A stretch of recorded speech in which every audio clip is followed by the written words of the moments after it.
So this is a demo of most of the new features, but we are going to use our Linux version to call our Windows computer. And because we have an issue with Linux, it's not the code, it is Linux. We're going to turn off the microphone. That way they don't reverb back off each other. And this sounds like a distorted Decepticon whenever it tries to call someone. That is probably a Linux problem with how it handles audio, but we now have call history working. So you can see if you missed a call, how long the call was, what time it was at, the person who called you. Contacts isn't quite working yet, but we do have our colors working. So we had it pink, now we can have yellow, red. I'm going to keep it at purple because I like purple. But now we have custom ringtones. So we're going to be a little funny with this. We are going to go down and find, where's my folder?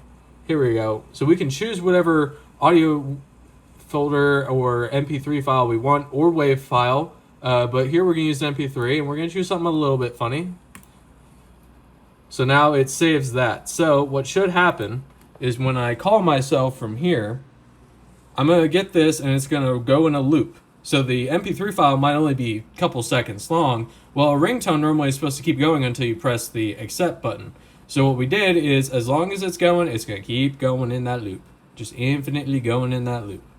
So let's call ourselves Emotional damage. Emotional damage. So that works. And now we also have our two orbs. Now if we had this as the Windows version, both of these would change dynamically. So this would be how loud we're being, and this would be how loud our other person's being. This was tested in our call here that says 17 minutes and 21 seconds. But those now work, and when I hang up, we now have a call ended banner. And that is what works so far.